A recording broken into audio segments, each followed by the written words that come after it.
Hey everyone, it's Alex. Welcome back to another video on the channel. And today, we're going to be doing pretty much a podcast episode. Let's be honest, that's what this is going to be. We are going to recap the 2025 Chicago Bears season, or at least my perspective and my outlook and kind of the journey of how this team grew and came to be and became so beloved and, at the end of the day, broke a 15-year playoff win drought and beat their biggest rival in a playoff game for the first time in like 80 years. So yeah, that's what we're doing today. Strap in. This is going to be a long one. If you just got some time to kill and you need some background noise, it is a perfect video for you to throw on. Let's talk about the Chicago Bears in 2025. And it starts at the end of 2024. All right? Matt Eberflus is fired. He's been fired for about a month. The Bears get rid of Thomas Brown after he ends the 2024 season with a win in Lambeau Field to keep Matt Eberflus as the only coach in Bears history to never beat the Packers. I will forever continue to use that stat, by the way, because it perfectly exemplifies his tenure as Chicago Bears coach, where even an interim head coach who played against the Packers once was still able to beat them. Anyways, before I get too heated about Matt Eberflus, I want to rewind back to a specific point because a couple weeks afterwards, the Bears made their decision to hire Ben Johnson. You know, in the week and a half after the season ended in 2024, they were doing this massive search, so many different candidates. They were casting such a wide net. And some people were like, well, just hire a head coach. Just do it. We all know what you're thinking about a couple candidates. Why are you interviewing these guys? I didn't hate the idea, mainly because the more people you interview, the more people and the more options you have at your disposal. The more open you are, you could possibly find someone if you can't land Ben Johnson. Which they landed Ben Johnson anyway, so throw all of those comments out the window. Ben Johnson gets hired, has a stellar opening presser. The entire fan base is ecstatic for the offseason. Free agency comes around. They get guys like Joe Thuney, Drew Dahlman, and to help bolster up the O-line, they get a guy like Grady Jarrett to help with defensive leadership, and they made some other moves that ended up being big in the long run. Nashawn Wright being picked up in the offseason. No one really cared about that in the offseason, but he turned out to be a big part of this season for the Chicago Bears. Then we get to the draft, and the common consensus was we want Ashton Jeanty. We want to pick Ashton Jeanty at number 10 if he's available. Maybe trade up to see if we can snag a top-tier running back, since a lot of Bears fans were still not sold on DeAndre Swift. And definitely they needed a second option behind DeAndre Swift, as Roschon Johnson was more of a third down, short yardage back, as opposed to a guy who can break off explosive runs and break a bunch of tackles. They draft Colston Loveland at 10. Because Ashton Jeanty was picked at, if I remember correctly, 6th overall by the Raiders. I think that was 6th. Either that or it was 5th. And everyone loses their mind. I personally, at the moment, was not happy because I didn't want to get a tight end. I didn't think the Bears needed a tight end, right? I thought that Cole Kmet was just incredibly underutilized in the 2024 season, and he was going to be back to full usage like he was in 2022 or 2023. Where he was a more bigger focal point of the offense when the receiving core was depleted. They picked Colston Loveland over Tyler Warren, too, which was also a surprise. So in the moment, for about 5 seconds, I was very frustrated, and then as they started talking about it on the broadcast, and as I started doing things in my own head, maybe he's a scheme fit.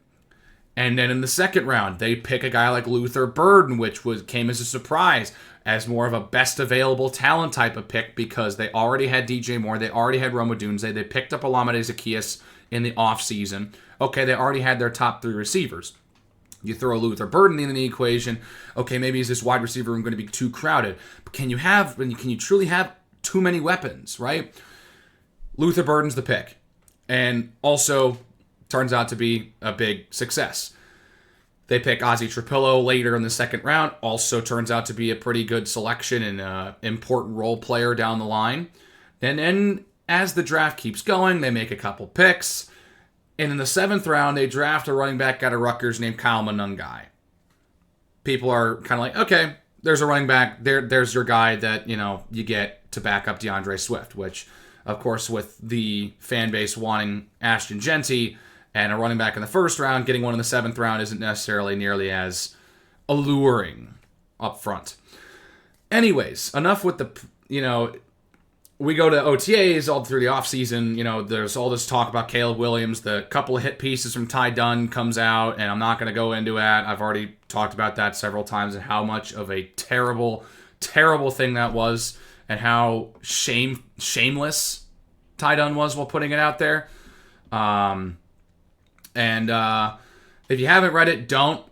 It's not going to change your opinion, especially after the season the Bears had. Don't read those articles. They're just a bunch of hogwash about how Caleb Williams said he didn't want to go to the Bears when he wanted to come in the league. His dad was telling him to play in the UFL, and when he got there, he had terrible body language. He's not a leader, yada, yada, yada. Obviously, stuff that has been disproven in the years since. We get to the preseason. The starters don't play week 1. They play week 2. And the first drive is euphoria against the Buffalo Bills. 97 yards in 5 or 6 plays, and almost all those yards are passing yards, concluding to a 3rd and 5 touchdown pass to Zacchaeus. Williams and the offense would stay out there for one more drive, and it was an absolute rout. It was just so much fun to watch Tyson Bagent go out there and dice up that Bills defense. Ian Wheeler gets a couple touchdowns. That was just a fun day. Week 3 in the preseason, Williams plays the entirety of the first half and the starting offense, concluding with a touchdown pass to Odunze after what was kind of not a really great first half of offense that didn't really inspire a lot of confidence. Second half comes around, the Bears are down 17 points. Tyson Bagent throws 3 touchdown passes to end up beating the Chiefs, including a game-winning touchdown in the final 5 seconds to Jahdae Walker in the corner on a really, really nice throw and a really nice catch. Remember that name. We'll come back to him later. And that sets the stage for the regular season. 3-0 in the preseason. A great comeback win against the Chiefs. Preseason largely doesn't mean much, but it can be important to watch in these new regimes, new quarterbacks. When you've got all these young players, you want to see what this team has in store. And with this young team, back in May, we found out in the schedule they would be playing the Minnesota Vikings first, which is where we begin our formal recap for this year. Opening Monday night comes around. We all had a great time watching the opening Sunday. We're all shocked at what happened in Buffalo the night prior with the Bills' comeback against the Ravens. And that sets the stage for the Chicago Bears at home against the Minnesota Vikings. 2 QBs from the 2024 draft class, Caleb Williams, J.J. McCarthy, and with McCarthy being out his entire rookie season with an injury, this is his first career start. Bears get the ball to start the game, and it's a phenomenal opening drive. Williams, perfect passing, runs in for his first career rushing touchdown in the regular season on the first drive of the year after not scoring a rushing touchdown all last season. He had one in the preseason, if I'm correct. But, that was a beautiful opening drive. The Vikings offense could do absolutely nothing in the first half. Caleb Williams starts 10 for 10. It looks like this is going to be a rout. But the Bears offense stalls a couple times in the red zone because Brian Flores is a psychopath and likes to blitz a lot. And they shake Williams a little bit after a failed 4th down conversion. And then he really struggles to the middle part of the game. And then Minnesota kicks a couple field goals, and they're only up 10-6, and you're in the later stages of the third quarter. And then, not to mind that the Bears are coming into this game without 3 of their top 5 defenders. Jalen Johnson's out, TJ Edwards is out, and Kyler Gordon was ruled out right before game time. So they are down to Tyreek Stevenson and Nashawn Wright as their top 2 corners, with Nick McLeod manning the slot. And then Noah Sewell's getting the start in the linebacking position in place of Edwards. So they're playing a couple backups here. And you'd think that this Vikings offense would be humming, especially with Justin Jefferson. But J.J. McCarthy tries to force a ball on a 3rd down to the outside of Justin Jefferson, and he gets picked off by Nashawn Wright, who I had no idea who he was. I had no idea what his deal was, how he got here, only to find out he was on the Vikings practice squad last season. So guess what? He was playing against Justin Jefferson in practice all year last year. Reads it perfectly, pick 6 for Wright. And that's just such a great moment. And what's funny is, I'm pretty sure I'm the only one who thought this. I thought that was it for Nahshon Wright. I was like, this is a great story. He'll, try and hold down the fort until we get Johnson and Gordon back, and we'll be all good. And then he has a season. We'll get to the Pro Bowl season that Nahshon Wright ended up having, but that was the humble beginnings of it. A pick 6 against J.J. McCarthy to give the Bears a bit of a cushion. And then it falls apart in the fourth quarter. It really did. That fourth quarter felt like an eternity. It started with the missed field goal for Santos, which came off after a holding penalty against Darnell Wright. And then the Vikings go down and score a touchdown on that possession. Of course. All right, you know what? You're up 2 scores. Go down and score. Keep the pace, right? Keep in front. They can't. Minnesota takes the ball and goes down and scores another touchdown. Great. Now you're losing. What do you got next? Nothing. Minnesota goes down the field, and as we get down to crunch time in the final 4 minutes, it's a 3rd down, and I totally thought they were going to try and run J.J. McCarthy to the outside on like a 3rd and 1 instead of just run up the middle. And that's exactly what they do. He gets the first, and not just the first, but he goes in for a touchdown. So 3 fourth quarter touchdowns for the Minnesota Vikings, and the Bears are down 10 points with under 3 minutes to go.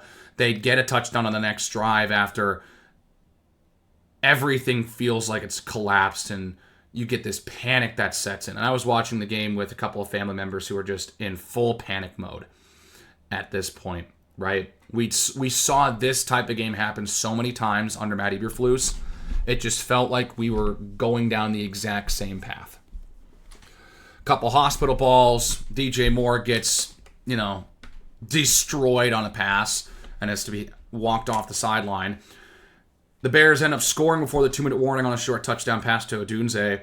And everyone's like, okay, Santos, just kick the ball out of the end zone. And because he doesn't have the strongest leg, can't do it. They're under the 2-minute warning. The Bears get the ball back with like 10 seconds to go and the game is over. They lose. I come on this channel and I sit and rant for 3 hours. And I wait till the next day to film my reaction video. Man, that one felt so deflating. And I'm spending a lot of time on this one because it sets the stage for what came afterwards. Taking me back to September and the first game of the season is very hard considering knowing what happened later as the season progressed. Their backs were against the wall incredibly early this year after losing to J.J. McCarthy in his first start ever at the NFL level. And then you got to go on the road against the Detroit Lions the next week where Ben Johnson was just the head coach. And now you're talking about another divisional game, and it's a revenge game for the head coach. Oh no. Bears defense lets up a touchdown on the opening drive. Bears offense responds with another opening drive touchdown, which is very nice. That one to Odunze. A nice 3rd down throw. And so the Bears are 2 for 2 on opening drive touchdowns. Hell yeah. And it was bad from there on out. I tend to forget this game even happened. It was a 30-point blowout that was over at the end of the first half. The Bears got 14 points in the first half. It was like 28-14, and they were going to get the ball. I was like, okay, maybe they'll be fine. If I remember correctly, it was 28-14 before the end of the half. I'm trying to think of what the score was before the Tesla catch. Then that set up the touchdown right before halftime. Regardless, the Bears got the ball to start the second half, and they were down either 7 or 14 points. And it was like, okay, well, at least you get the ball to start the second half. And then the Tesla catch happens. They don't rule it inbounds. They call him down, out of bounds, whatever. And they get the touchdown on the next play. And the second half is just a wash. Offense can't do anything. Lions put up 50 on him. Tyson Bagent has to come in. And now you get so many Bears fans sitting and talking about Ben Johnson's not the guy. Caleb Williams is not the guy. They should start Tyson Bagent. This experiment is over. 2 games in. I'm not going to start with that as well. That drove me up a wall. Never understood it. And then we get to week 3. A lot is riding on this game. They play the Dallas Cowboys. Their defense stinks. You get your own chance at a revenge game against the guy you fired last year, who is now the defensive coordinator for the Dallas Stars. Oh my God, I'm so hockey brained right now. The Dallas Cowboys. I see the star on the logo, and I think it's the Dallas Stars. Good Lord. Anyways, there's a lot of pressure because if the Bears fall to 0-3, the season's pretty much over, right? And because it's a weak defense, this offense has to succeed against a really easy defense for people to, even think that there's a chance to salvage this season. Opening drive, Caleb Williams dices him up. Rome Odunze on the streak, burns Trevon Diggs. Opening drive touchdown, make that 3 for 3. Or actually, no, it might have been the second drive. Because the Cowboys had, on their first possession, Javonte Williams was looking like he was going to gash this defense again. And then Tyreek Stevenson rips the ball away. And I think that is the play that saved this season for the Chicago Bears. Because it gave them an extra chance early in the game while the game was still 0-0. They go down, they score a touchdown, their defense wakes up, and then the flea flicker happens. Everyone loses their mind. Luther Burden has his first touchdown catch of the year. It's one of the best offensive highlights this Bears team has had in this decade. And they're up 14-0. They look way ahead of them. Actually, I think it was to make it 14-3 if I'm correct. Regardless, offense is starting to click a little bit. Caleb Williams then leads a drive towards the end of the half, finds Cole Kmet. He scores a touchdown. They're up big. Okay, cool. You found ways to get the big splash play and get into the end zone on quicker drives. Can they sustain a drive? Well, look no further, because the Bears offense decides to run it down their throats right out of the locker room. And it's a 10-minute drive to open the second half that concludes on a 4th and goal touchdown pass from Caleb Williams to DJ Moore, who is wide the frick open in the back. Oh my gosh, DJ Moore could not be more wide open, and that was right on the money. That game's over at that point. The Bears win by 17 points. Tremaine Edmonds gets 2 picks in the fourth quarter. Cowboys put in Joe Milton, and then Kevin Byard gets a pick off of him. Then you go on the road to play Las Vegas, which, again, at the beginning of this season, it looked like this road schedule was going to be absolutely brutal for the Chicago Bears. The 3 teams in their divisions that won 11 games in 2024. The Niners, who, even though they went 6-11 in 2024, they were poised to make a big leap forward because they were just ravaged with injuries at the end of 2024. They were going to be better. And then you get the Eagles, Commanders, Ravens, and Bengals. All teams who, at full strength, can be very, very formidable. This Raiders game was really the only break they were going to get on their road schedule at the start of the year. And they go in and they just suck offensively. Defensively, they're playing great. Geno Smith looks like a pumpkin out there as he throws 2 picks to Kevin Byard. Put him in great field position. And on one of those possessions, Caleb Williams has a pass batted by Max Crosby and picked off by him. Max Crosby had one of the best first halves by a defensive player I've ever seen in that game. That guy was the entire Raiders defense, and he was in such a problem that they couldn't do anything because he was putting pressure on Caleb Williams and he hadn't have an answer for it. And this is funny because, again, look at where we're at now. It showcases the growth of this team throughout the season. If these 2 teams played in December, this would have been a rout. Let's be honest here. That would have been a rout. But this was an important game for the Bears to play so that they could overcome some offensive struggles in the first half. Caleb Williams was just not good in the first half. And in the second half, on a 3rd and 15, a really nice throw from the pocket over the middle to Odunze, who sneaks in for a score. And Rome Odunze has scored in every game so far to start the season. That's 5 touchdowns in the first 4 weeks for Rome Odunze. And it's looking like this guy is exactly what we drafted him at number 9. And then the Raiders jump back out in front. Ashton Genty has a hell of a day against that running defense for the Chicago Bears, which is just awful. Though they did force a fumble off him on a 4th down. Big man Billings. I'm sad that he probably won't be on the team next year. But, it's life. It's football. The Raiders have the lead. Bears defense doing the best that they can right now. And the Bears are down 5 points. or they're down. Yeah, they're down 5 points, and they have one drive left. Okay, let's see what you got, Caleb Williams. He's played really good in these type of situations. Even in his rookie season, he played pretty good. Green Bay, Detroit, Minnesota. You look at that 3-game stretch before Matt Eberflus got fired. Caleb Williams did play good at the end of the game despite losing. He goes down and he leads a nice drive. What's funny is that this drive, looking back, is kind of unflattering. It's just a nice drive that's put together that just ended up resulting in a touchdown with under 2 minutes to go on a cutout side by DeAndre Swift, who had a worse start to 2025 than he did in 2024. He really struggled for the first 3 games. He struggled for the first 4 games here. Like, the running offense for the Bears was just not good in the first month of the season.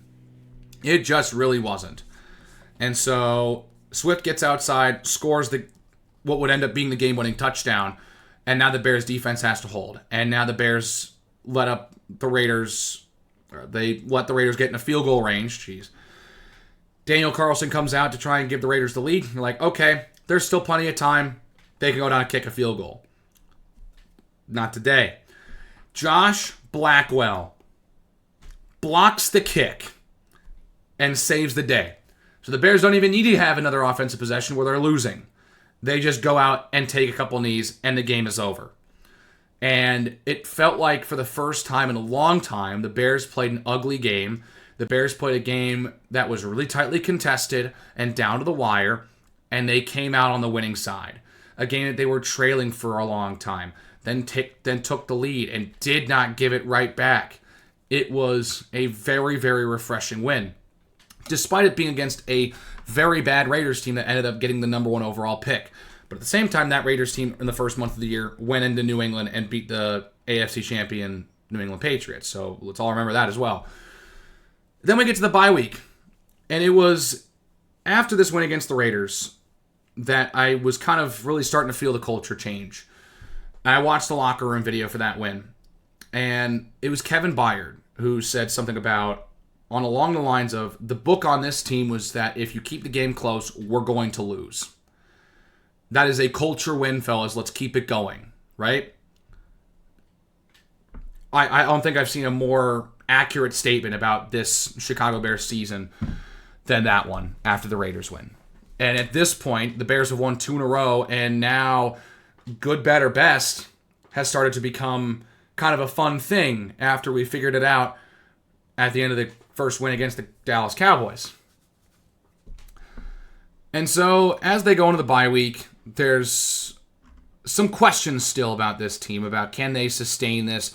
Can they, be a competitive team down the stretch, or are these 2 fluky wins that we're going to end up meeting nothing? Because they've had a high-stakes game that's pretty much going to give them as long of a break as they can get. They get a bye week, and then they play on Monday the next week. They're playing on the road at Washington. That was the game that turned the tides last year, ended their season.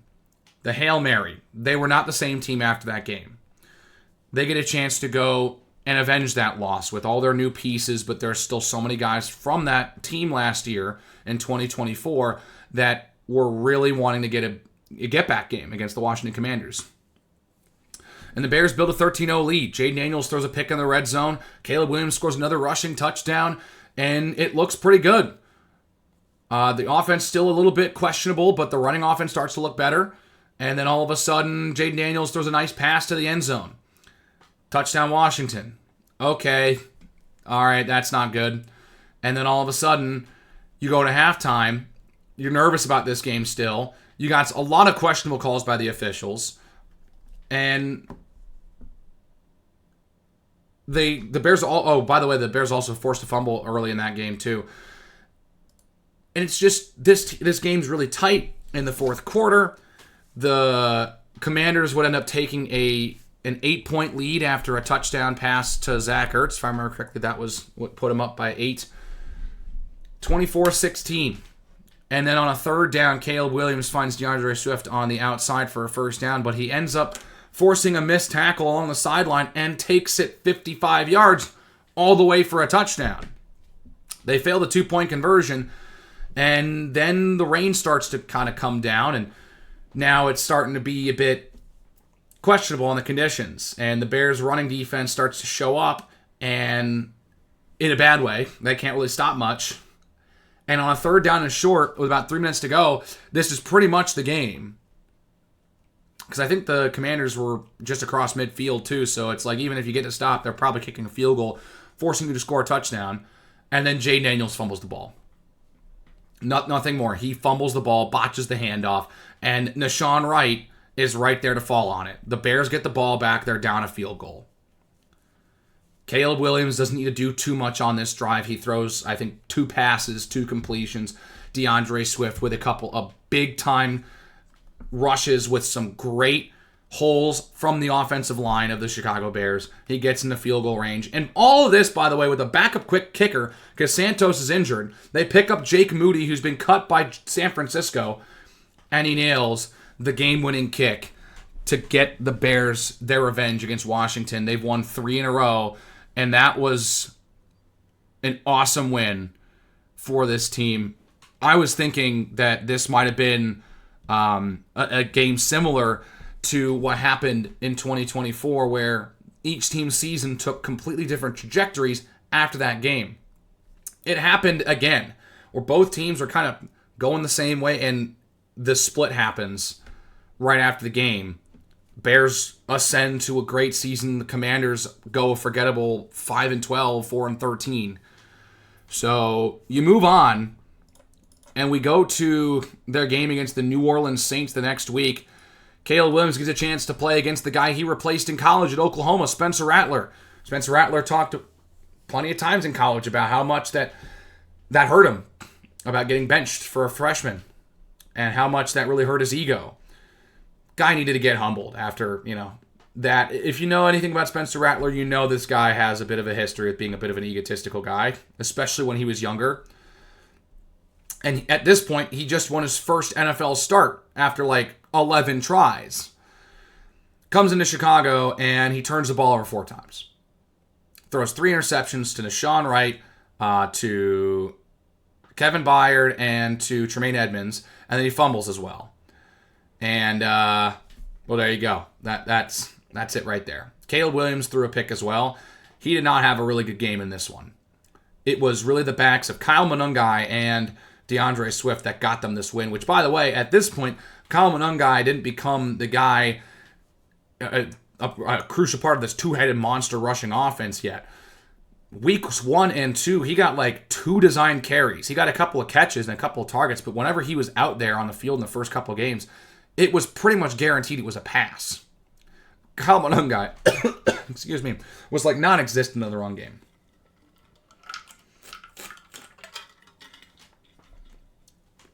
We go to their game against New Orleans, and Kyle Monungai gets his first touchdown. That's awesome. That's great. And this team dominates New Orleans. The Saints get a touchdown at the end of the first half and at the start of the second half, and the Bears were able to add a couple field goals in the second half to kind of pull away. But the Saints had a couple of chances to kind of stay in it, but Spencer Rattler couldn't stop turning over the football.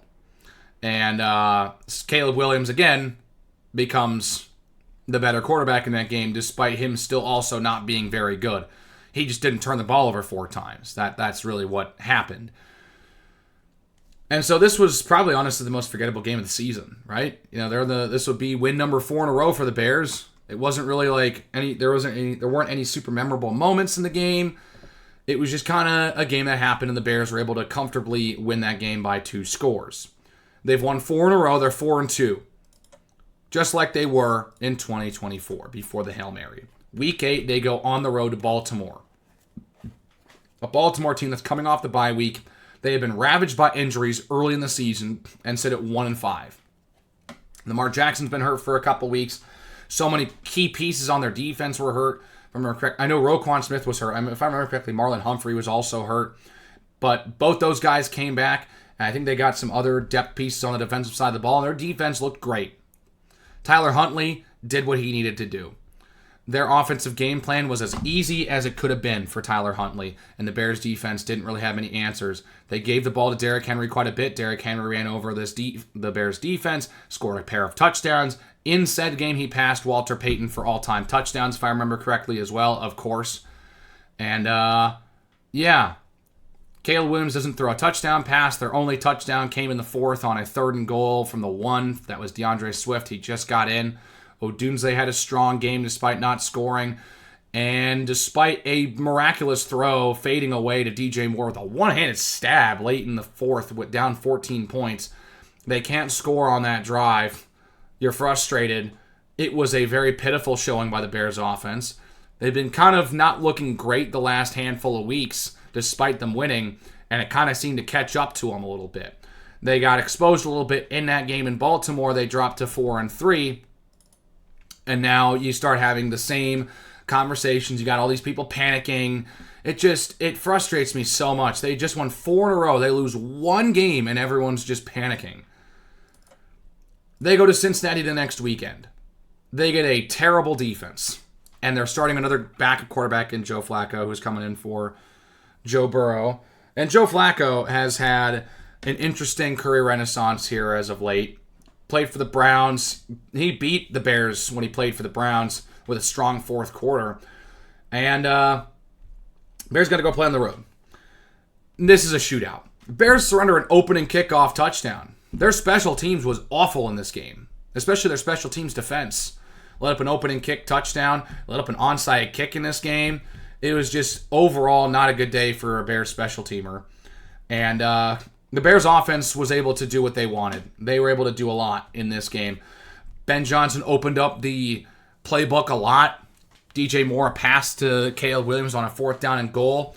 A little double reverse. Love to see that. And then there's a little jet sweep toss to Olamide Zaccheaus. He scores.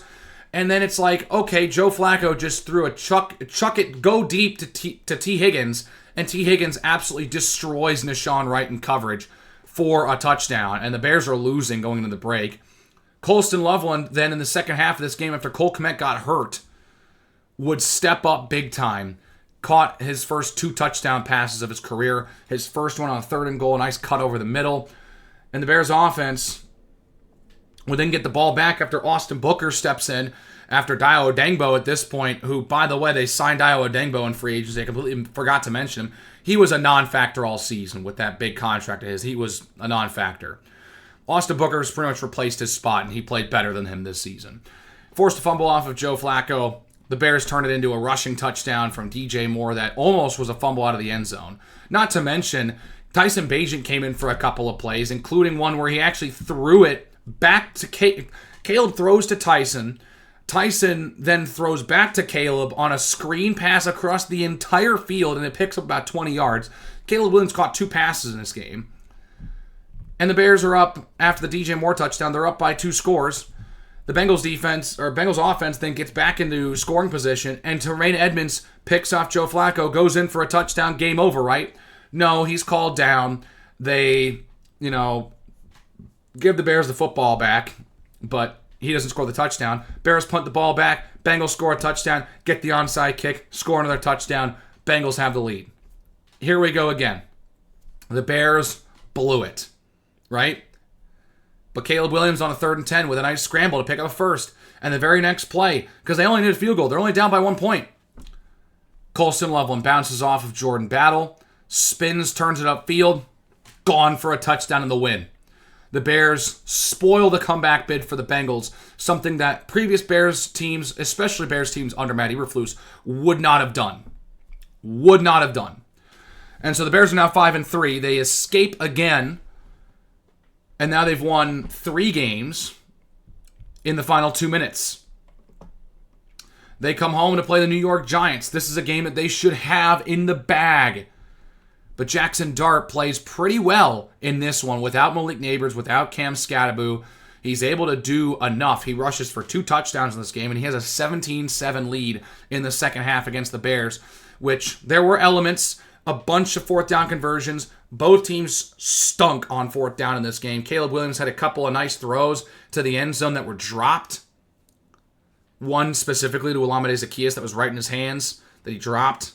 The Bears receivers really struggled in this game, and the Giants led 17-7 and this was right after the trade deadline, the Bears had just picked up C.J. Gardner-Johnson for the slot corner position because Kyler Gordon had just re-aggravated his groin injury again, by the way. Because he came back for like 2 games against Washington and against New Orleans, and he re-injured himself, of course. And so C.J. Gardner-Johnson's here to do damage control. He forces a fumble off of Jackson Dart, and it ends up being a concussion. Jackson Dart ends up coming out of the ball game for good. In comes Russell Wilson, and the Bears trailing by 10 points, 20-10, with about 5 minutes left, find a way. Caleb Williams with a beautiful throw on a third down to Colston Loveland, who had soft hands all day long. A guy who had played at Michigan and was raised in Idaho. Guy knows cold football. Soft hands, makes a beautiful catch on a third down on a really nice throw from Caleb Williams.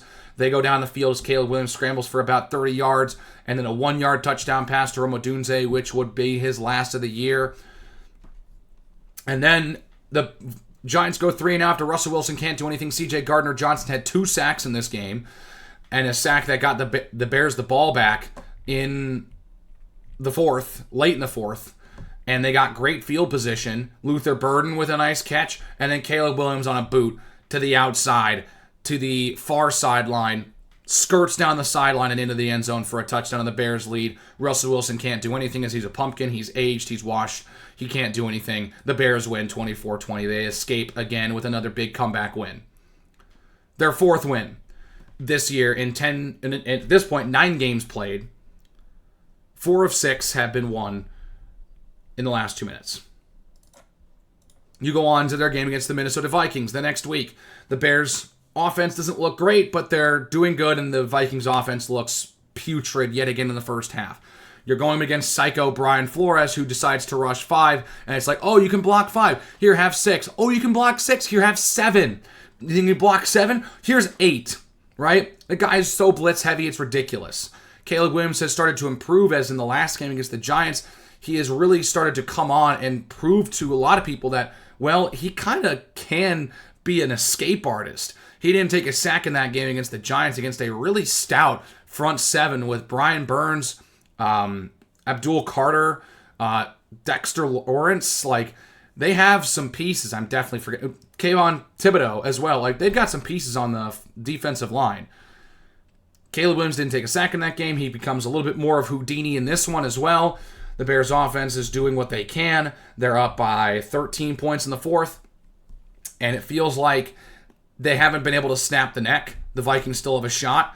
And then all of a sudden, the Vikings' offense wakes up. Jordan Mason scored a touchdown. Bears' offense gives it back to Minnesota with under 2 minutes left. J.J. McCarthy leads a great drive where he didn't throw an incompletion and throws a touchdown to Addison to take the lead. And all of a sudden, the Bears are losing. And you're like, jeez. Then Devin Duvernay steps up, returns the kickoff to the Minnesota side of the field. They run it like 3 times, and Cairo Santos boots the 48-yarder through the left side of the uprights. And the Bears steal it.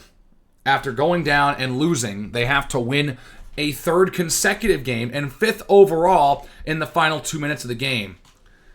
And you wonder why a lot of people were calling this team frauds at this point in the season. They were 7-3. 5 of those 7 wins came against not great teams, and they were in the final 2 minutes. There was still a lot of things that people were not sold on with the Chicago Bears team, but they were winning, and that was just important. They were on their way to having a pretty good season, maybe even a dark horse playoff berth at like 10-7, right? I was still thinking that this team was going to get kind of humbled a little bit. They'd still maybe get into the playoffs and then get beat by the 2 seed or whatever, right? No, it would get better, actually. And the next week here against the Steelers was where the schedule would kind of start to take a ramp up in this one. And they would dodge Aaron Rodgers. They would dodge Aaron Rodgers coming back to Chicago for one last chance to claim ownership of the Chicago Bears. He doesn't play after, I believe it was some sort of wrist injury he suffered the week prior. So Mason Rudolph gets the start, and he throws a pick on like the first pass he throws. By the way, Nashawn Wright had a spectacular pick in the first half against the Vikings after his coach in community college Coach Beam had passed away. That one was emotional. And then he got an even better interception here against Mason Rudolph, one-handed on the sideline, snagged it away. Beautiful. Bears go down, they score a touchdown. Caleb Williams to DJ Moore. Great. They're up 7-0. The running defense really struggles against Kenneth Gainwell and Jalen Warren. And the Steelers are really, their offensive identity is run the football and run a bunch of quick slant passes. And that was how I figured out how to beat this Bears defense. And it kind of became kind of easy, if you will. As the Bears were going into this one with TJ Edwards already out, Tremaine Edmonds had just been placed on the IR. So they're starting DeMarco Jackson and Amen Ogbongbemiga and Ruben Hippolyte. Those are the three linebackers that are good to go in that game. Ruben Hippolyte gets hurt, so now it's Jackson and Ogbongbemiga that have got to step up. And DeMarco Jackson plays a great game with the green dot, calling plays for the defense. Amen Ogbongbemiga also got 10-plus tackles. Those guys were playing very well, and it was one of those things where they knew that they had a position group weakness with guys that were hurt, so they attacked the short game, tight ends, short wide receiver stuff. Like, it wasn't necessarily like sexy offense from the Pittsburgh Steelers in that game. Bears score a touchdown at Colston Loveland towards the end of the first half. They score a touchdown on a free play in the second half. They get the jump, Caleb Williams to DJ Moore for a second time in this game. And then they go up 10 points on a rushing touchdown from Kyle Monungai, who at that point, that was his fourth rushing touchdown as he had now scored in 3 straight games. They're up by 10 points. Steelers, of course, score a touchdown because why would the Bears be able to finish this off easily? And the Bears offense stalls on like 2 separate opportunities to, finish the game. And the Steelers have the ball down 1 score, down a field goal with under 2 minutes to go. Mason Rudolph can't complete the comeback.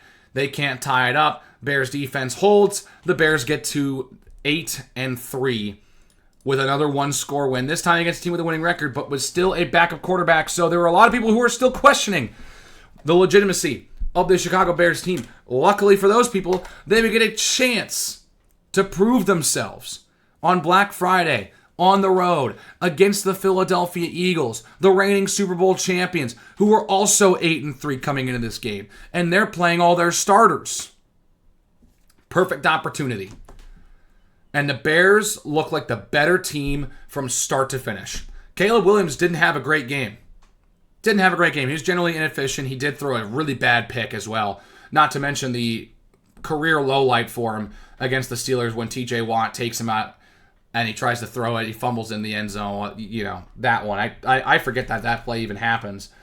But another bad pick from Caleb Williams in this game. He's still growing. You can still see that there's some progression that he's going through here. And they really leaned on the running offense. Kyle Monungai and DeAndre Swift had an unbelievable game. Both of them ran for over 100 yards. I think both of them ran for over 125 yards. Both got a touchdown in that game. Nashawn Wright comes through in a big way again after the pick that Caleb Williams throws to Jalix Hunt. It's a 3rd and short. You know what's coming because it's Philly. The tush push. And Nashawn Wright strips it out of Jalen Hurts' hands and picks it up himself. Bears get the ball back. They hold him out of the end zone. And then late in the 4th, Caleb Williams with the dagger after not having a good game all game long.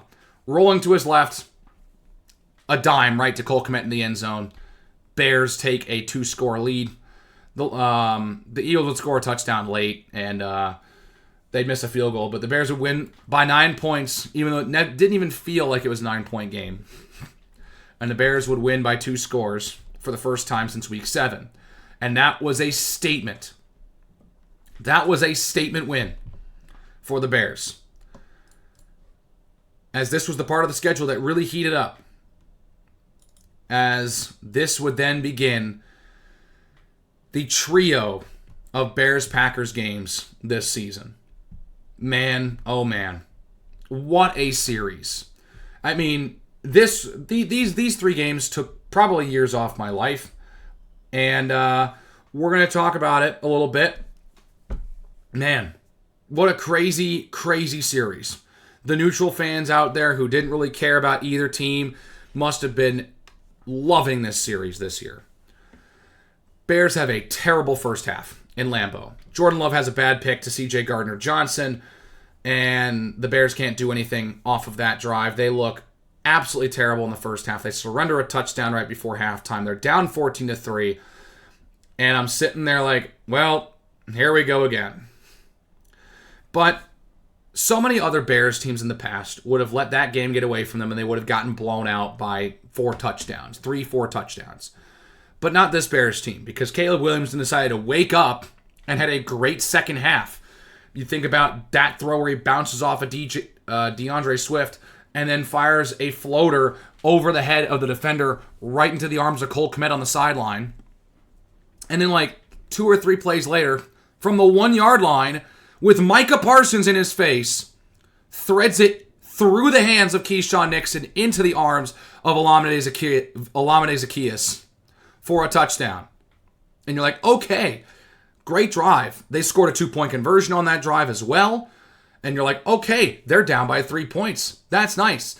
And then they immediately surrendered a touchdown to Christian Watson. Awesome.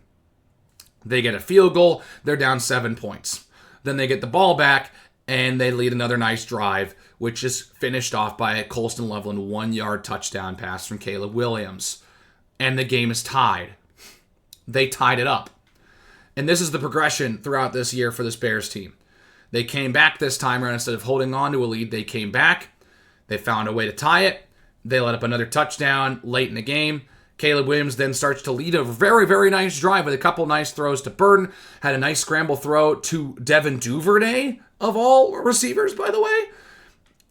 And it ends with a poor execution and poor play calling on the final series. On a 4th and 1, Ben Johnson decides to run it back with a throw that they beat Philadelphia with. He tried to float it for Cole Kmet again. Caleb severely undersells this ball. Keyshawn Nixon ends the game. The Packers win and reclaim first place in the NFC North. Oh, by the way, going into this game, the Bears had a half-game lead on the Packers, and they were winning the NFC North. Packers retake the NFC North lead, but I'm not too concerned yet. I'm not hitting the panic button just yet, because the next week, the Bears get to play an openly tanking Cleveland Browns team that has looked terrible all season, that has a good defense, but their offense is so inefficient that they are still a terrible football team. And the Packers are going on the road to play the Denver Broncos, who are currently the number 1 seed in the AFC, and who would end up being the number 1 seed in the AFC. In that game, the Broncos end up coming back from a double-digit deficit. Micah Parsons tears his ACL. He's out for the year. And the Bears go out and just destroy the Cleveland Browns. Like, this was one of the most dominant Bears performances I've seen in a long time. It's not nearly as bad as it could have been. It could have been much worse. But 31-3 is still a total beatdown. The Browns picked up what? Like one first down? Like, I think the Bears and Browns had the same amount of touchdowns. The Bears had many touchdowns. The Browns had first downs. Jeez, that was way harder to get out. Shedeur Sanders throws 3 second-half interceptions. DeMarco Jackson gets one off a tip drill. And on the first play, Caleb Williams scrambles to his right on a designed rollout pretty much and just pats the ball back of the end zone in between 2 defenders. DJ Moore snags it for what was his second touchdown of the game. And that became the best throw of Caleb Williams' career for about 6 days. And then the Bears coast the rest of the game. Jalen Johnson gets an interception, will be his only one of the year. C.J. Gardner-Johnson got another interception. They just suffocated that Browns offense. And so, on a Saturday doubleheader, the Bears and Packers get back together playing for the exact same stakes. I mean, literally the exact same scenario that happened 2 weeks prior at Lambeau Field is happening in this game, only we're 2 games later in the year. The Bears were 8-3, the Packers are 7-3-1. Now, both teams have 4 losses. The Bears are 9-4. The Packers are 8-4-1. No, they're 9-4-1. The Bears are 10 and no. Yeah, sorry. The Bears are 10. The Bears were 9-3 going in that game against Green Bay. The Packers are 8-3-1. The Packers now 10-4-1. The Bears 10-4. 10-3-1 for the Packers. I don't know. Whatever. enough about that. And it's a snooze fest in the first half. It's 6-0 at the break. Bears offense, once again, against the Packers, just absolutely sluggish, can't do anything. Jordan Love comes out of the ball game after getting concussed. And Malik Willis plays a great football game. Malik Willis should be getting I will say this right now, and I said it after this game happened as well. Malik Willis will definitely probably get a starting job if he continues to play like that. If he stays as a backup on a bad team, he will get a starting job because he progressed a lot with the Green Bay Packers. In the small-ish sample size that we saw from him, he played really well. And he played really well in this ball game against the Chicago Bears. Threw a touchdown pass to Romeo Doubs, and then all of a sudden the Bears get a couple field goals. They're down 10 points with 5 minutes to play. They get into field goal range. Santos kicks the field goal, and it goes through after the 2-minute warning. The Bears have some timeouts, but now you're talking about, well, now you don't have the 2-minute stoppage. Now you're kind of screwed. So they go for the onside kick. It's on the ground. Romeo Doubs muffs it. The Bears grab it. Miraculously, Josh Blackwell's the one who falls on it, by the way. Another big-time play against the Packers. Last year, we think about 2024 and what he did on the fake punt or the fake kickoff return, whatever. Right, the decoy, that was sweet. And so the Bears have a shot. They're down a touchdown, though. So they got to go down and score now. A couple nice throws from Caleb Williams, a couple nice catches from receivers. 4th down 4 from inside the 10-yard line with pretty much the NFC North on the line because the Packers would take a half-game lead, and they had the Ravens and the Vikings left on their schedule. The Bears had the Niners and the Lions. And Caleb Williams rushed and blitzed immediately. Unblocked rush. Got it out of his hands immediately, fading away. Busted coverage. Back of the end zone. In the corner is Jahdae Walker, the undrafted rookie from Texas A&M, who was a stud in the preseason and is playing the preseason, got a spot in the 53-man roster. He's in this ball game because Luther Burden and Rome Odunze are out, and he makes a catch in the corner of the end zone as a tough catch to make, unblocked in that situation, in that rivalry, for just his second career NFL catch. Ice in his veins. And that's when we started talking about Iceman. Caleb Williams gets the Iceman nickname after the comeback win against the Giants. And then Montez Sweat sends this game to overtime, sacking Malik Willis. The Packers get the ball first. Again, with the new overtime rules, both teams are guaranteed to have possession. Packers go for it on 4th and 1 just across midfield. They can kick a field goal if they wanted to. And then they botch the snap. Willis can't handle it. Emmanuel Wilson tries to pick it up. He can't get in. Oh, by the way, did I mention the Packers in this game played like the better team all the way through? They were the better team in this ball game. But the reason why the Bears stayed in it and were able to come back is because the Packers went 0 for 5 in the red zone when it came to scoring touchdowns. They settled for a couple field goals and straight up came away with nothing a couple times. Josh Jacobs fumbled it at the 1. He didn't play the entire game. They had a failed 4th down and goal conversion on a nice play from C.J. Gardner-Johnson to open the game. And then you have this failed 4th down conversion in overtime.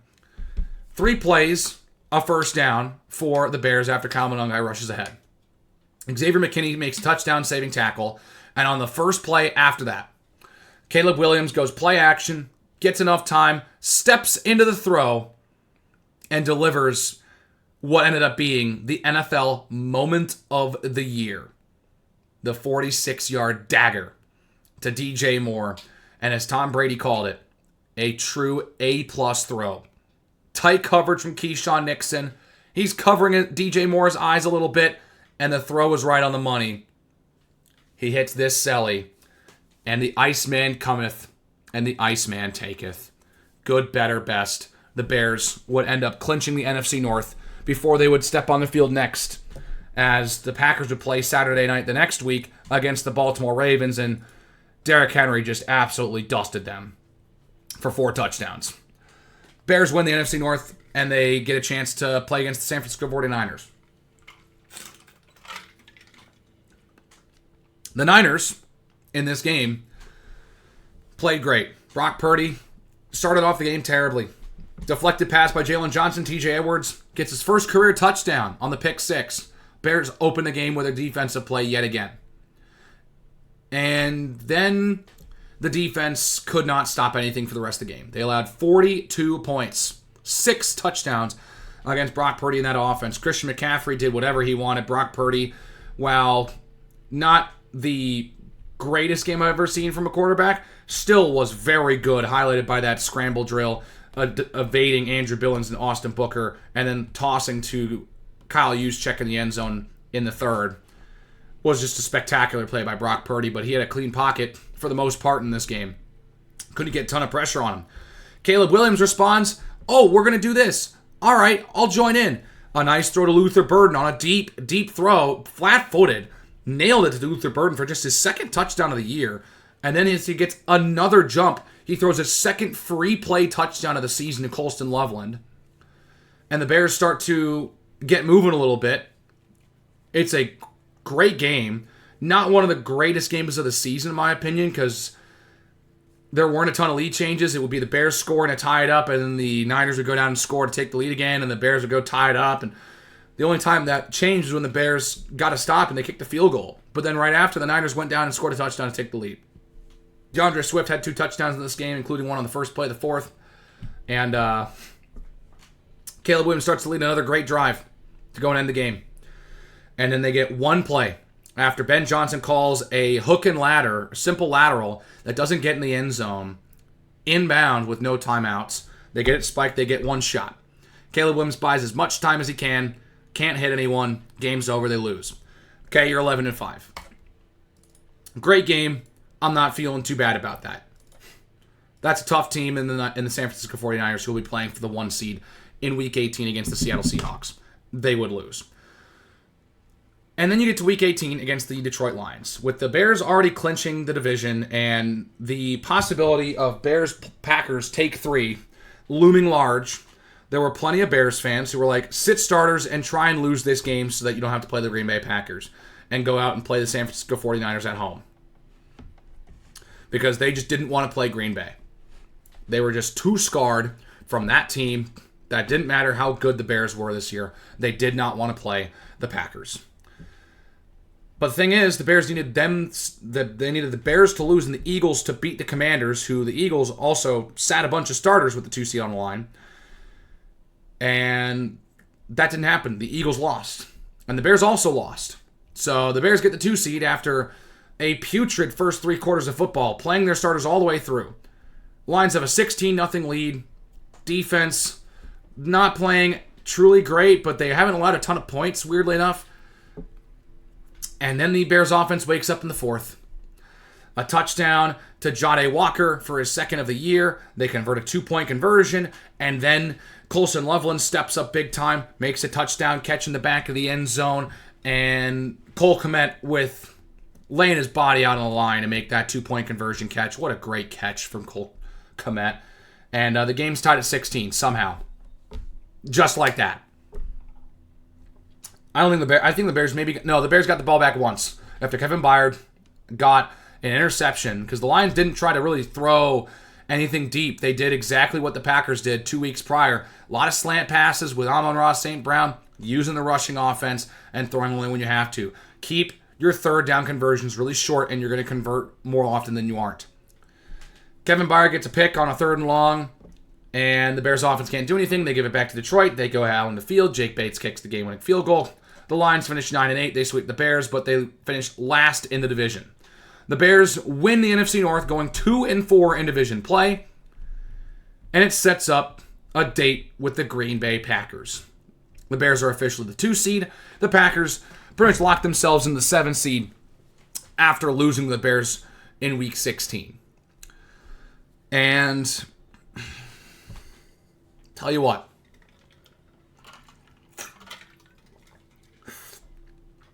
every Bears fan that was nervous about this game, every Bears fan that was scared about having to play the Packers in the playoffs, was proven right, and everything that they had feared came true in the first half.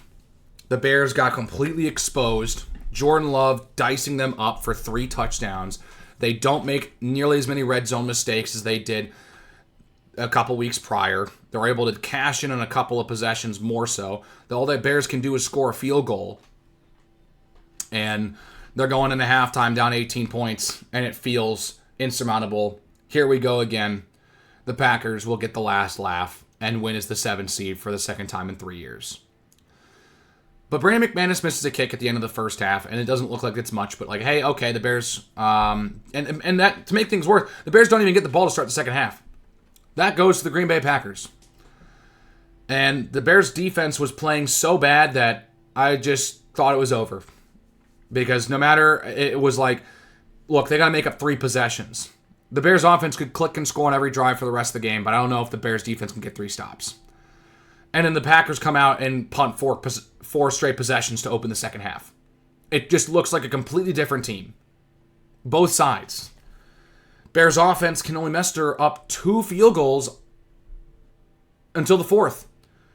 Until early in the 4th, because it was 21-6 going into the 4th quarter. The Bears defense didn't allow any points, which was nice. But the Bears offense couldn't help them out. They make it 21-9. They get another chance, and on 3rd and 3 inside the 10, DeAndre Swift runs it in for a touchdown. Finally, the Bears get in the end zone. They've made it a 1-score game. And then the Packers go down the field, and with under 7 minutes to go, Matthew Golden takes a screen pass and hops through literally 5 defenders and takes it in for a touchdown. Did not score a touchdown in the regular season. Bears fans clowned Matthew Golden for this and just would not let Packer fans hear the end of it. And he scores against them in the playoffs, which, again, felt like a dagger. And that would have been the ultimate FU card, right? For Matthew Golden. But Brandon McManus shanks the extra point. You're like, okay, it's an 11-point game. You can still get a touchdown and a field goal. Forget that. As the Bears go down the field, a couple nice throws, and then it's 4th and 8 with about 5 minutes to go. They're down 11 points. And Caleb Williams rolling out to his left. Jump man with the pressure. Floats it up in the air. Rome Odunze, in the middle of like 3 Packer defenders, makes the catch. After having a pretty quiet second half of the year, quiet game as well in the wild card round, makes a big-time catch on a spectacular throw by Caleb Williams. The Bears go down and score a touchdown to Olamide Zaccheaus on a nice simple slant over the middle. Very nicely done. Zaccheaus' 3rd touchdown of the year. And all right, you're within 3. Defense got to get one more stop and get the ball back. Romeo Doubs makes a great catch, one-handed. They get in a field goal range. They hold them after the Packers take a timeout and then a delay game immediately after. Incompletion. Brandon McManus goes out there, and those 5 yards from the delay of game prove very important as the kick misses wide to the right. And it probably would have gone in had they been 5 yards closer. So the Bears down 3 points, now with a chance to go and take the lead, as Brandon McManus has now cost the Packers 7 points off the scoreboard for missed kicks.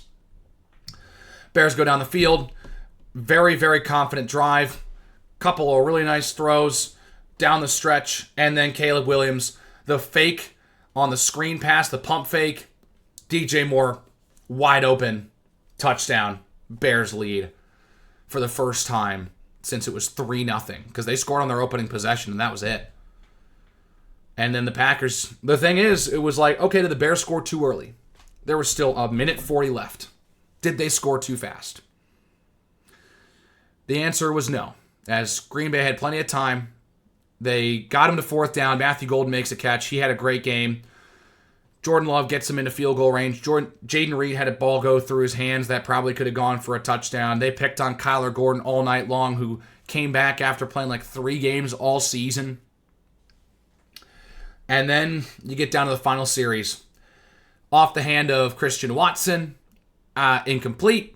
Montez Sweat tracks down Jordan Love from behind, forces an incompletion, and with 7 seconds left, Jordan Love botches the snap. Scrambles around in panic mode, the clock runs out.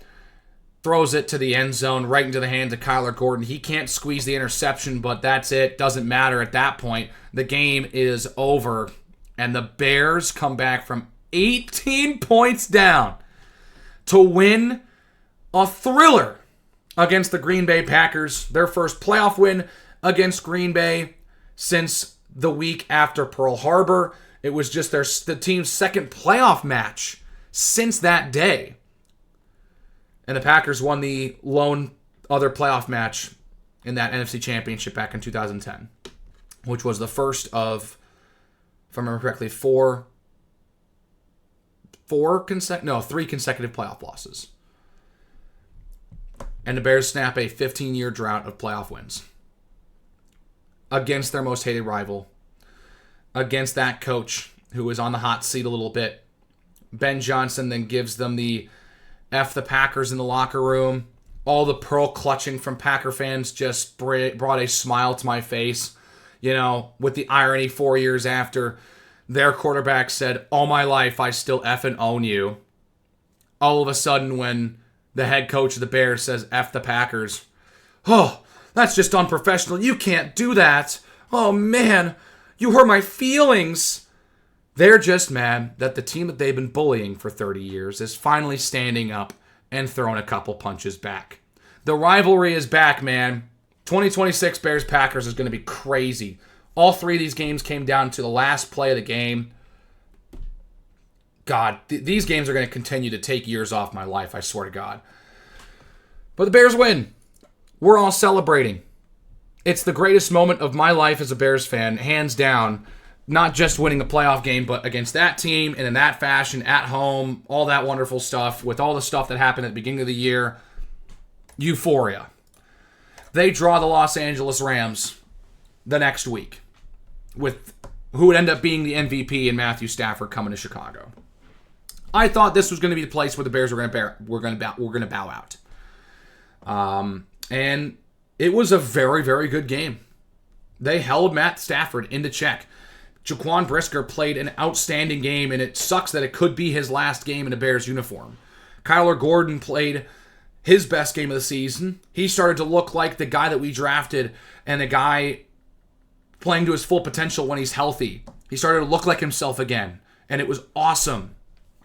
The defense stepped up. They got some pressure on Matthew Stafford. They sacked him a couple times. Caleb Williams was playing aggressive, as he had all postseason. Ben Johnson was going for it on fourth down a lot. And he was not very successful in the playoffs. They were not paying off.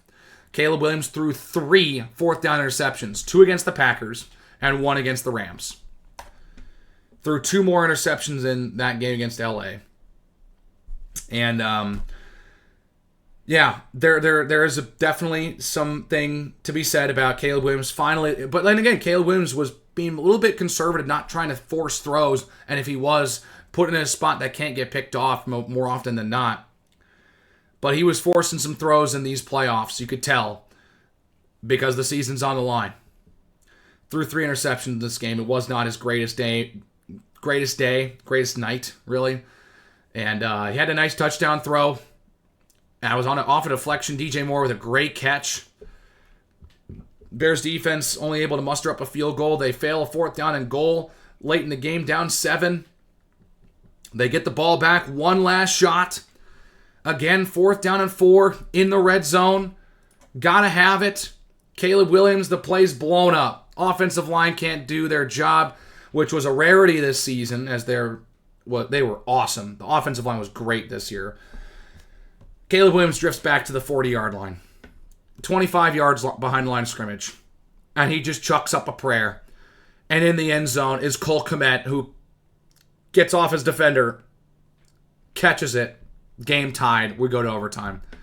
And everyone in the NFL world is just stunned at how the Chicago Bears, yet again, for like the 9th time this season, will not die. And they go to overtime. Bears get a stop in overtime. They can go down and get a field goal to win. And Caleb Williams forces a throw to DJ Moore down the field, being a little too aggressive. Picked off by Cam Curl. Not the Packers.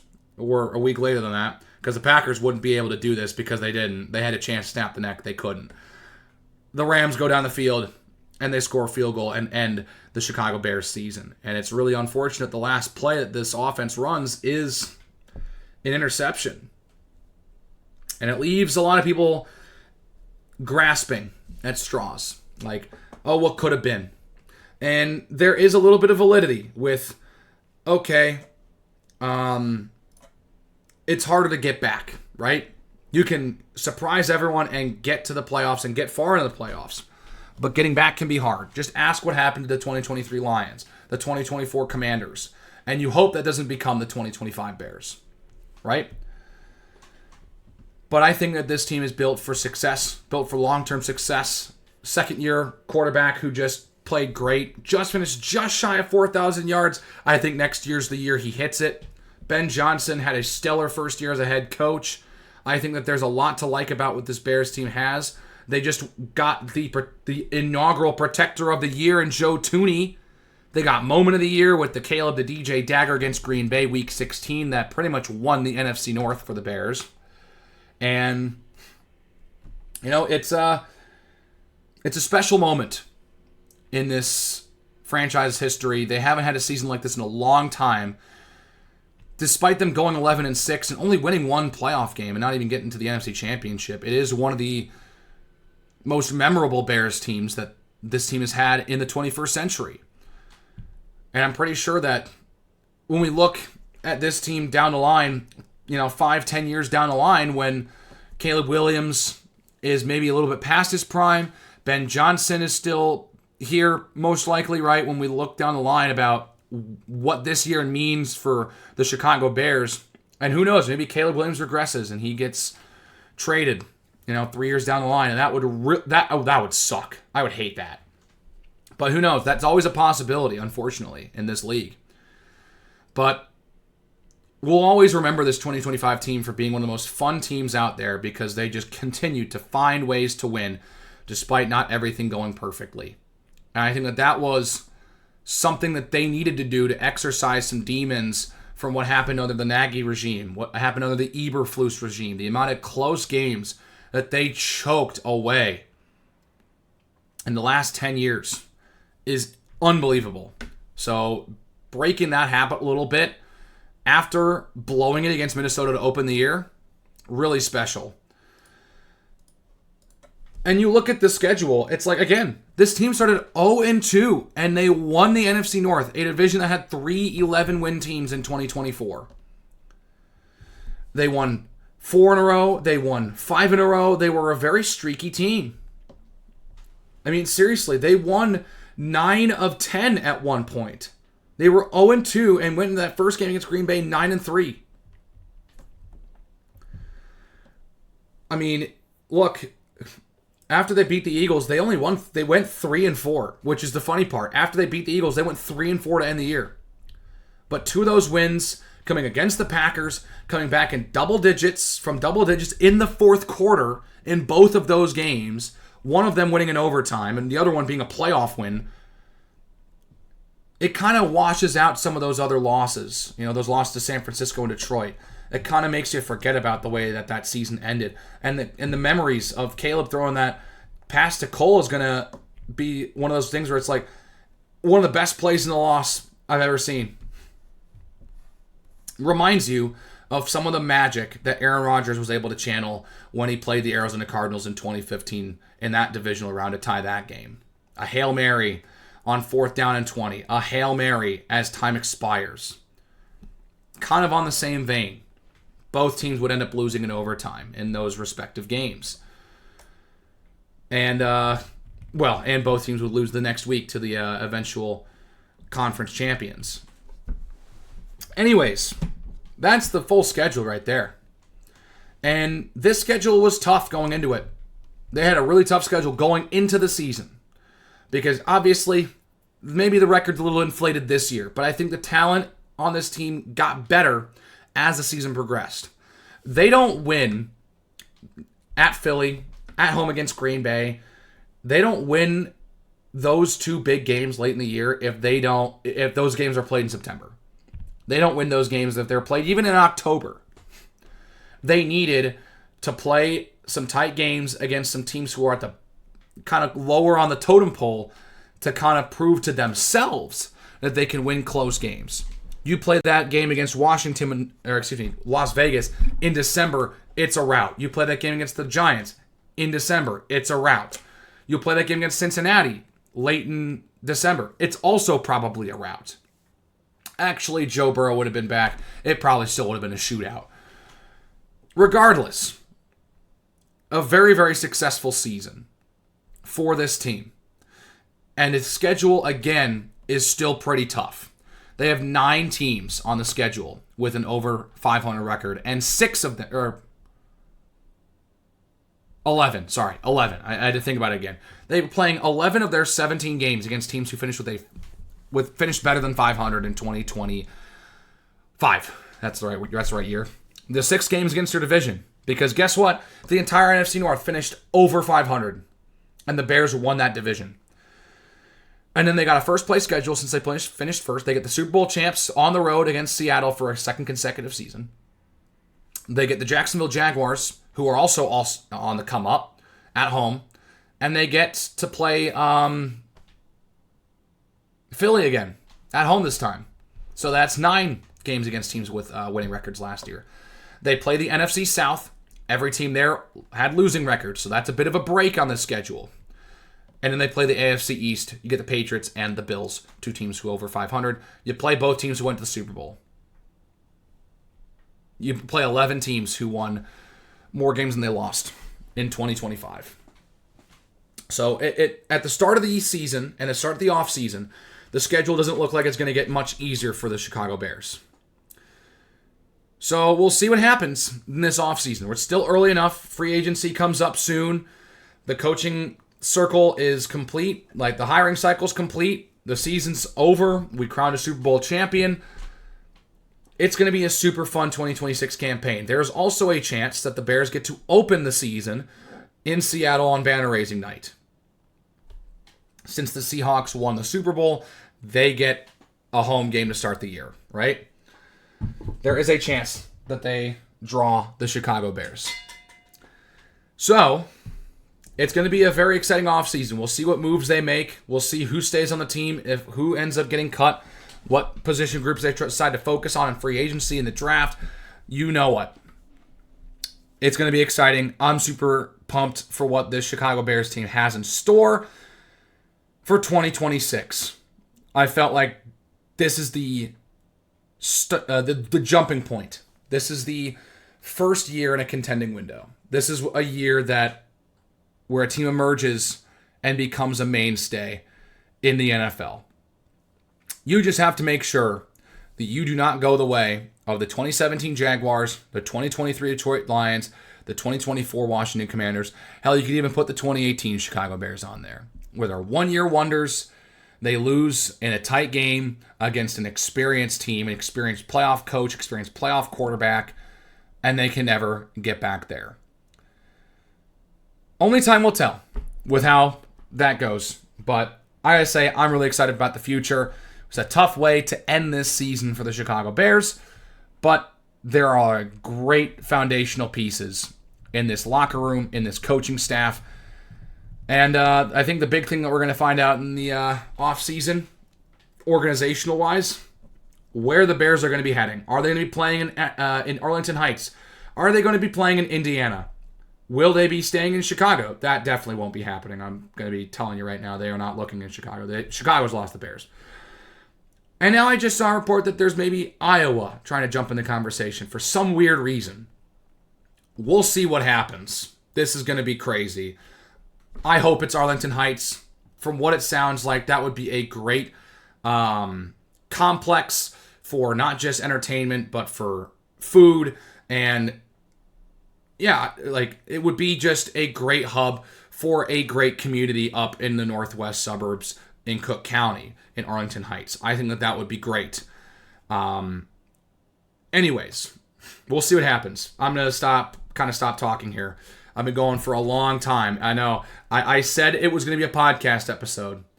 It pretty much has been. If you've listened to the whole thing, thank you so much for walking through the 2025 season with me again.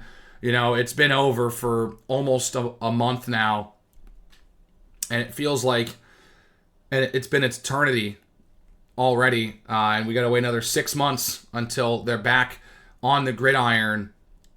It's going to be a long wait. It's going to be a long wait, man, but hey, it was a fun season. We get to enjoy the offseason. We get to enjoy some other sports now. As the Blackhawks are playing, the Blackhawks suck. The Bulls suck. The Cubs start in late March, but that's still like another month and a half away. The Winter Olympics are on. We'll go on cheer on Team USA. Then, of course, after that, it's March Madness, and then you get to the NBA and NHL playoffs, and then we get into baseball season until we get back into the swing of things in the NFL. So that's it for this video. You'll see some more content from me over the off-season. Maybe I'll make some shorter videos based on some free agent signings. Maybe I'll try to keep some of that going. But regardless, you're going to be seeing some more content on this channel as we continue through the off-season. It should be fun. Make sure you stick around, hit the like button, hit the subscribe button, all that wonderful stuff. Keep the conversation going in the comment section below. Let me know what you thought about the 2025 season. How successful was it for the Bears? Is there still a lot to prove? Have they kind of announced their arrival? What do you think about the Caleb Williams, Ben Johnson marriage as the head coach quarterback combo? Do you think the Bears are going to be playing in Northwest Indiana? Or are they going to be playing in Arlington Heights? Let me know what you think about the Chicago Bears, what you thought about the season, and I will see you all in the next one. Good, better, best. Bear down.